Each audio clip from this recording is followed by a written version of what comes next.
day, we are straight up aura farming with Yuji and Maruo in the latest chapter of Jujutsu Kaisen Majulo. Standing over the naughty little curse, ready to commit some heinous acts, Yuji tells Maruo he understands what he wants to do and how to do it. He will use the Nuanek spaceship containing Maruo and the curse energy inside of Yuta's ring to enhance Mahito's Idle Transfiguration technique, allowing them to interfere with souls themselves. He quickly checks if Maruo can really do it, and Bro says he can, but only if Yuji allows it. The only issue is that Mahito isn't exactly the type to listen obediently to straightforward orders, and because of that, they'll need to form up a binding vow to place him under their control. Maruo asks if he should murk Mahito, but Yuji calmly says he'll handle it himself. His only issue is how he could accidentally kill him, and from his understanding around the space they're in, if Mahito vanishes, they won't be able to use him again. Quickly calming his nerves though, Maruo drops a bomb. Since this is the path of souls, no one besides the two of them possesses a physical body inside of this realm. The resulting effects of a battle inside of this place are not death, but instead defeat and servitude. So he allows Yuji to rampage to his heart's content. Love how that's probably not the exact reality of this realm, and it's more Maruo creating a binding vow that should one of the two lose here, the victor can take control over the loser, allowing them to obviously use Mahito to how they want to.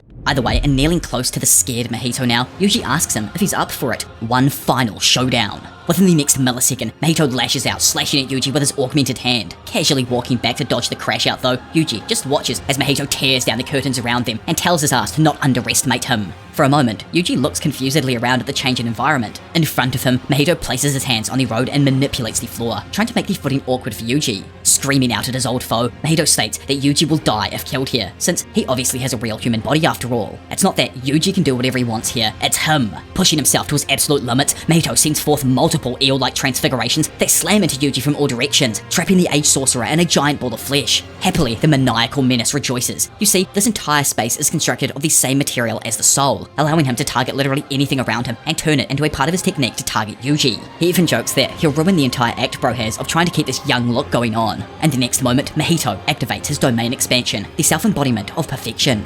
Immediately though, Dude's domain is cancelled and his fingers, along with the small little Mahito activating the domain inside of his mouth, are sliced to bits. For a moment, Mahito looks down trying to figure out what the hell just happened. Swinging his head towards his opponent though, Mahito is utterly violated as Yuji uses his soul dismantle, cutting everything, and I mean literally everything within this realm to frickin' Minecraft blocks. Honestly, what a spectacular double spread, probably the best one in Majulo so far, a pure display of how utterly dominant Yuji is in every single sense of the word. Without even as much as a word out of his mouth, he overpowers a domain that almost killed him multiple times in the past and shattered any expectation that Mahito obviously had of winning. Dude got waffleized in a second. With Mahito falling to bits now, Yuji hits the instant transmission and starts walking his pathetic dog ass down. Getting his attention, our boy asks the curse if he was always this weak. Sliding on in next to Yuji and popping a slice out of Mahito's face, Maruo apologizes to the toast-sized curse spirit before turning him into nothing more than usable curse energy. Turning to see Yuji back next to him, Maruo asks if he is alright, but Bro says it's nothing. Instead, he questions if this is what Mahito's technique does and why they needed him in the first place. Trying to ease his worries, Maruo says souls here can't usually interfere with each other to that extent. Confused then, Yuji wonders if it's plausible to communicate with fallen friends. Sadly, Maruo explains that they can't, as Mahito doesn't have that much energy left. Plus earlier on, he only had temporarily regained his strength due to the influence behind Harmony working on him. Walking towards a randomly placed door in the darkness, Yuji jokes that Maruo really does understand everything, but Maruo points out that it's only because they're in this environment, and Yuji gave him all of the necessary information for the future.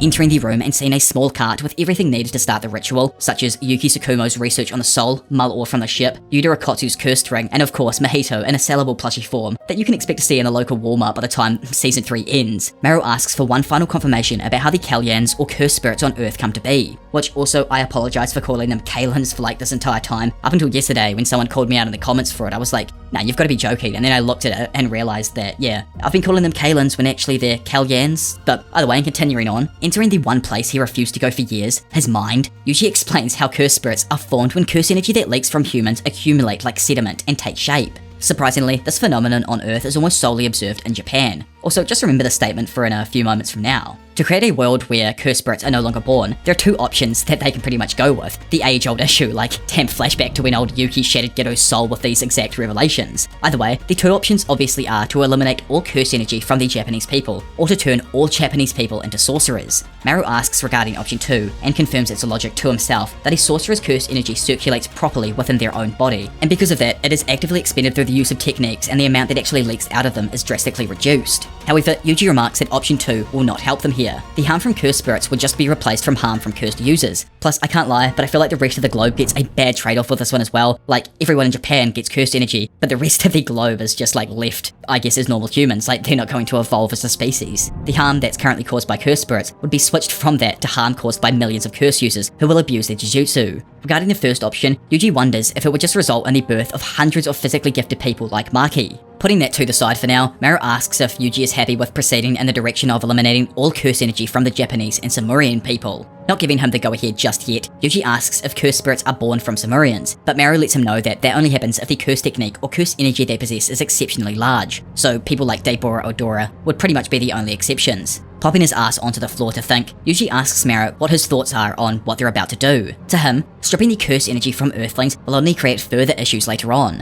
Having sat next to him now, Maruo understands that they cause a lot of trouble for the people on Earth, and tells Yuji that losing curse energy in the future is atonement for them. At the very least, he'd like everyone to feel like the world became a lot better because they met them, not the opposite. Yuji does sympathise with Maruo's ideals, but points out that what they're about to do will be a massive sin.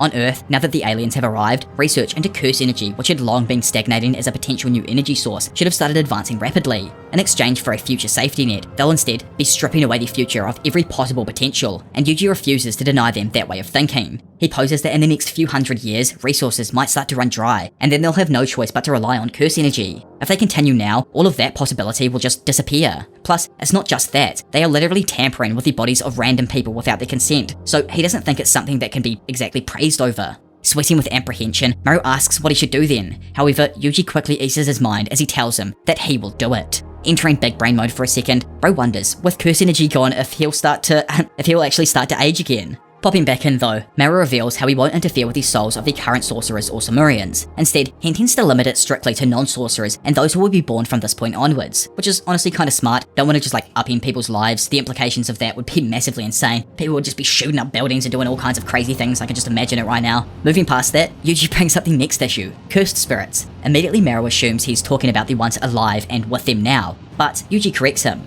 Even if they eliminate all of the curse energy from Japan, curse spirits will still be born, which makes sense, you know. I did say to remember that little thing from earlier on, how they're mainly born on Japan. We know that Kenny went to India and China to farm up some curse spirits and get that aura of his a little higher before he had to fight Yuki, so it's highly likely that other nations produce curse spirits just on a lower production rate. Maybe they feed their kind of like curse energy to just like one massive curse spirit that constantly gains more and more power or something like that. Not too sure, but I guess we could possibly find out in the future if we have some like Jujutsu Kaisen 3 or something like that, but either way, that brings us up to date with the latest stuff inside of Jujutsu Kaisen Majulo. What do you think they're all going to do when it comes to figuring out the curse spirit problem? Will they just expand the overall size of what they want to do to the entire globe? Plus, what's going to happen with the battle between Yuka and Deibora? I know he said he wouldn't intervene, but surely Yuji can get that to come to a somewhat good outcome. I think Yuka is going to die almost like no matter what, just especially with the cancer that she had going through her. The idea of her surviving this, I just don't know how they'll manage to do it unless it has something to do with Mahito's technique and it being able to remove the cancer from her. But I guess we'll just have to find out over these next, I don't know how many chapters it could be, but it could be as short as 3 for all we know.